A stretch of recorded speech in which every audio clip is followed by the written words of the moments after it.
It is a big weekend for the movie industry, just 2 days from the Oscars, but we've also got some new movies in theaters this weekend. Our movie guy Aaron Lafferty has a look at what's new on the big screen and for watching at home. 4 new movies are opening in West Michigan this weekend, starting with Act of Valor. The action-adventure is inspired by true events, starring a group of real-life, active-duty Navy SEALs on a covert mission to recover a kidnapped CIA agent. Act of Valor is rated R. In the thriller Gone, when Jill's sister disappears, she's convinced the serial killer who kidnapped her 2 years ago has returned, and she sets out to face her abductor again. Gone stars Amanda Seyfried and Wes Bentley. It's rated PG-13. Another bedroom here. You mean a clean? In Good Deeds, businessman Wesley Deeds' scripted life gets messed up when he meets a single mother who works on the cleaning crew in his office building. The romantic dramedy stars Tyler Perry, Gabrielle Union, and Tandy Newton. Good Deeds is rated PG-13. Do you take credit cards? No. We all decided that you paid us last night with your friendship and honesty and... Jennifer Aniston and Paul Rudd end up at a free love commune in the comedy Wanderlust. Suddenly unemployed, a Manhattan couple checks out alternative living options, ultimately deciding to experiment with living on a rural commune where free love rules. Wanderlust is rated R. Money literally buys nothing. Mr. Kennedy, before you were even born. On DVD this week, J. Edgar tells the story of J. Edgar Hoover, the face of law enforcement in America for almost 50 years. He was feared and admired, but behind closed doors he held secrets that would have destroyed his image, his career, and his life. Clint Eastwood directed this R-rated drama starring Leonardo DiCaprio, Armie Hammer, and Naomi Watts. You may know my name, but you do not know the legend. And my favorite animated movie of 2011 comes to DVD today. Puss in Boots tells the backstory of the sword-fighting cat before teaming up with Shrek and his friends. Antonio Banderas, Salma Hayek, and Zach Galifianakis lead the voice cast. Puss in Boots is rated PG. The Oscars are Sunday night on WOTV. It's Hollywood's biggest night. And it's an annual tradition to make our picks with our movie guy, Aaron Lafferty. Let's do it. I'm feeling confident this year. Yes.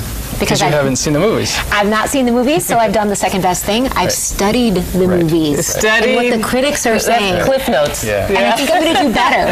Okay. Yeah, I think my problem this year is I've seen too many, so I'm picking more with my heart than my mind, maybe. So maybe really? This year. I know, that's what, sports and movies, the same thing. Sometimes you have these biases because something resonates within you. Yeah, but you got to see it because it's that emotion that makes you go see it or not. So. It does help if you've seen it to make a decision between one or two, if you're trying to debate between one and two. I guess let's start with actor in a leading category, in a leading role. DEMIAN BICHIR in A Better Life, George Clooney in The Descendants, Jean Desjardins in The Artist, Gary Oldman in Tinker Tailor Soldier Spy, or Brad Pitt in Moneyball. I'm going with Jean Dujardin. Okay. I can't say that French name. Jean Desjardins. I slaughtered it. All right. Well, we're on the same page on that one. So. I don't know. I still like George Clooney or Brad Pitt, but that's the emotion. You just like George Clooney. Yeah. So anyway. Your heart emotion. Yes. Yeah, there you go. So I'm going to throw that in there. I was going back and forth on that one for a while, but I ultimately went with. Yeah, I think The Artist is going to do really well at the Oscars, just because it's creative and different. Right. Originally I was thinking George, but now I'm going with Jean. George has got one already, doesn't he? Yes, he's already got a supporting actor. So. Yeah, okay. So in the supporting actor category, we've got Kenneth Branagh, Jonah Hill, Nick Nolte, Christopher Plummer, and Max von Sydow.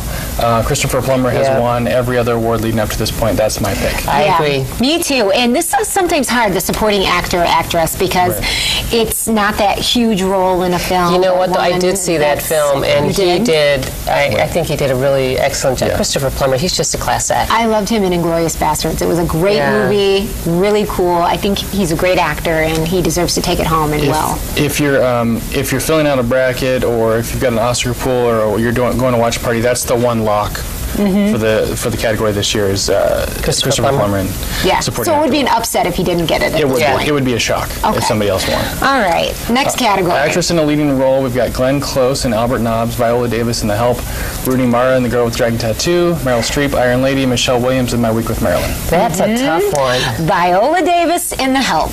Wow, so far we're on the same page. Yeah, she got the Golden Globe for it. Right, Golden Globe, and she's won every other except for I think one other award leading up to this point. know where Meryl Streep took that, but I think she's on a roll, and it's kind of that role where this is an Oscar role where Meryl Streep's Iron Lady was good, but the movie wasn't so good. So I was kind of surprised the whole with that. of the movie for The Help kind of carries her through. And I think a lot of people are rooting for her. You know, Yes. I think a lot of people love the book. Yeah, the So movie they was saw awesome. the The movie was great. Yep.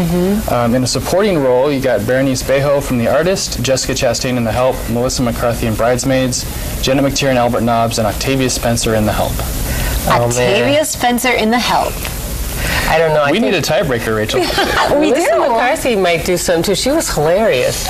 I think the one thing to remember, if you're filling out a poll or just watching along at home, Melissa McCarthy's Bridesmaids is getting attention. I think that's as much as it's going to get. It's just the nominations. Happy to be nominated because I did see that one. Remember the Academy.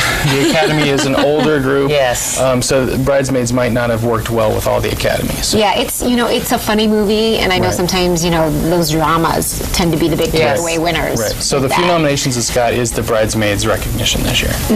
Okay. For animated feature, we've got two movies that pretty much nobody's seen, even critics haven't even seen. We've got A Cat in Paris, Chico and Rita. Those are foreign animated films. Once again, the Academy sneaks in a foreign movie, plus Kung Fu Panda 2, Puss in Boots, and Rango. Okay, I didn't officially make this, so this could be our tiebreaker. I'm making this on the spot, and my choice is going to be Rango. Okay. I was going to say Rango too. It's Rango. Is Rango? Yeah. Okay. Rango. We're boring this year. Rango would be your other category that's almost a lock. Rango came out early critical success. It was a summer, early in the year movie, so it did quite well. The main voice in that? Johnny Depp. Of course. Yeah. There you go. We like that. Another heart one there. Yeah. Check. Okay. Two more categories. Best Director, Michelle Hazanavicius in The Artist. I've been practicing that one. Good job, Aaron. The Descendants, Alexander Payne. Hugo's Martin Scorsese. Midnight in Paris, Woody Allen. Or The Tree of Life's Terrence Malick.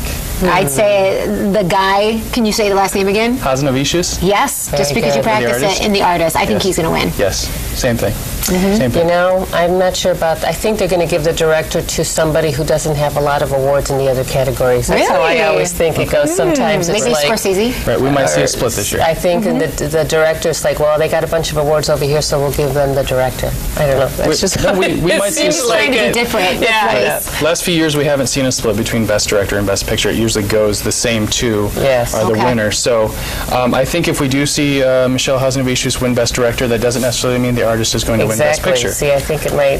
That's what I'm thinking. It could go the other way. Okay, so this is the best one. If they save it for the last award that they get. Usually I'm in bed and have to watch early the next day to find out which one won. I fell asleep. Picture. Yeah, exactly. So we have 9 this year. We had 10 last year. This year it was up to 10 nominees for Best Picture. This year we have 9. The Artist, The Descendants, Extremely Loud and Incredibly Close, The Help, Hugo, Midnight in Paris, Moneyball, Tree of Life, and War Horse. Okay. The Artist. Yeah, I'm going The Artist as well. I think that's just getting sort of the tidal wave. Yep. Although I don't know that that's as much of a popular movie as some of the other ones are. Right. But again, you're talking the Academy. Yeah, I think that the top 3, if you're watching on Sunday night on OTV at 7 o'clock, The Artist, Hugo, and The Descendants, those are your big 3 leaders for Best Picture. So just because you see Hazanavicius win for Best Director doesn't necessarily mean that he's going to win Best Picture. It could be Hugo could slip in, or we could see Scorsese win Director, and we could see The Artist win Best Picture. So this might be a year where we actually see a split. Interesting. I kind of agree with that. I've seen only half of the movies, and some of them I can see, and then the Academy tends to go more for the classic, and Hugo's about the movies as well, so I think it's also a movie we might see. Online on WOTV.com, we've got a whole section on Oscar coverage. You can see the nominees, you can see some stories leading up to that point, and also on my blog I put up this morning where you can watch, if you still haven't seen some of those movies, where you can go out and see them, whether it's on rental, online, on Netflix, on demand, and some of them are only in theaters, so check those out. And Hugo comes out on Tuesday, so if it wins on Sunday, we'll see it on Tuesday. Okay, so we're very like-minded this year. Yeah. We do have some stakes, and we will report back next week about how it went. We'll have to figure out a tiebreaker. Yeah. Okay. Don't go away. We'll be right back. All right. That's West.